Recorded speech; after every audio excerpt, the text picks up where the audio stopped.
I've got the terrific double act, Greg and Liam from RACV. Thank you for joining me, gentlemen. I am so excited and overwhelmed by the amount of people here at the Expo. Has that surprised you? In a roundabout way, no, because there's certainly quite a lot of interest in EVs in the community, and we know from what we see with our membership, quite a lot of interest in understanding how EVs operate, the economics of EVs, and we know also people are making informed decisions about purchasing EVs, and they want to know all about it. So I think the fact that we're getting quite a significant attendance today and over the weekend is not quite surprising at all. And Liam, another thing I noticed too is how tactile people are. They want the visceral experience.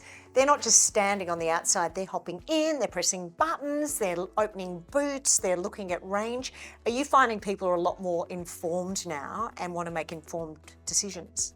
Absolutely. I think the exciting part about the EV is, the advancement in technology. There's lots of lights, lots of screens, lots of bells and whistles. So, it's great to see everybody, opening up the doors, sitting in them, getting a feel for them. That's really what it's all about.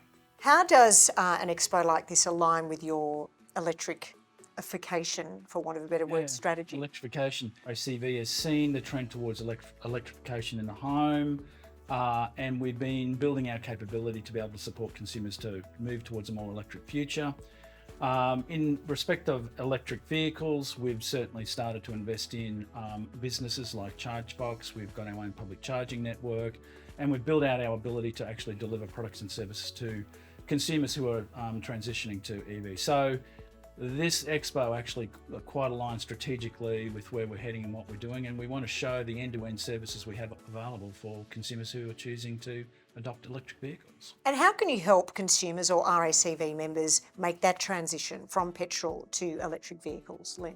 So RACV really recognises the need to provide clear and simple advice and guidance. So we've got great resources in helping consumers research EVs, and then when they are ready to make that jump, we've got everything from finance to insurance, setting up your home with solar and home charging solutions, as well as for businesses as well that are looking to install charging infrastructure. So we can really help customers with that end-to-end journey.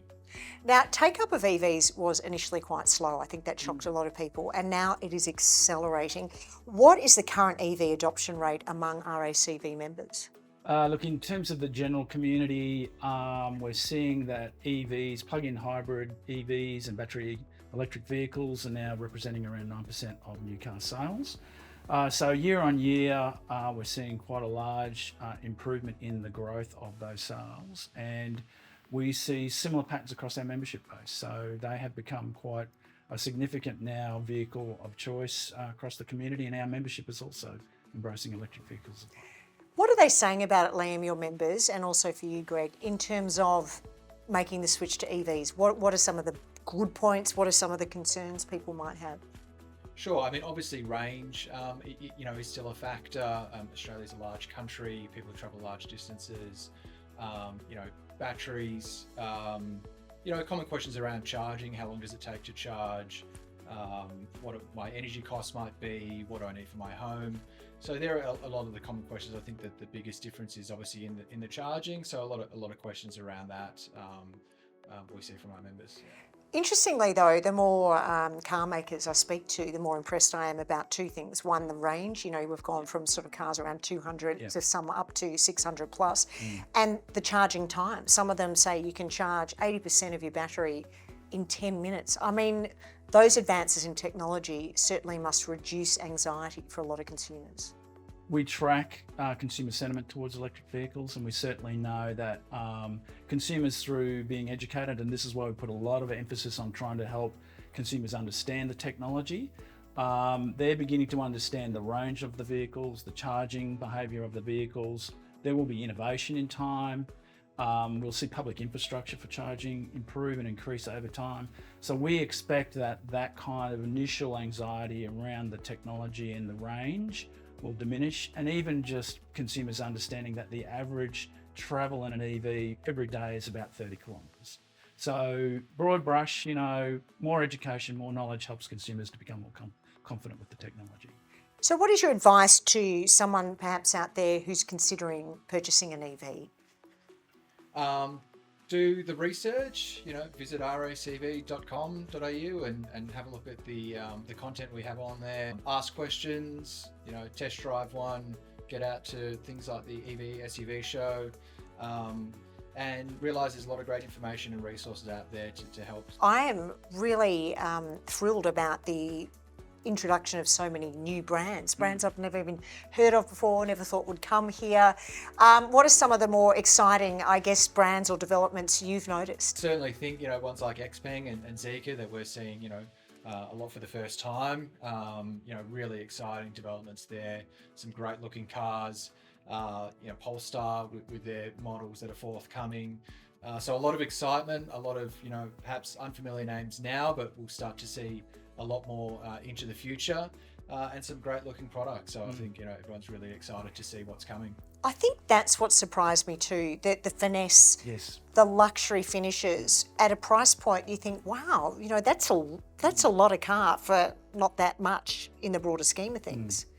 Certainly the design principles around automotive products has changed with the onset of electric vehicles, and I think we'll see a lot of the traditional auto manufacturers having to rethink the way they bring product to market. Yeah. So I think for consumers in general, that kind of innovation is very positive.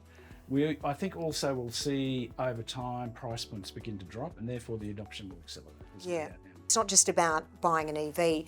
Every finish is now thought about. There's an environmental or sustainable element to, but the interior of your car, whether it be made from old fishing lines or recycled bottles or sustainable pleather, is that part of the I guess, consumer adoption of these products as well? The running of electric vehicles is certainly, if they're charged through renewable energy, are very positive for the environment. I think that would be one thing to think about. How manufacturers are thinking about their supply chain and how they make them a more sustainable product, I think that's ahead of us.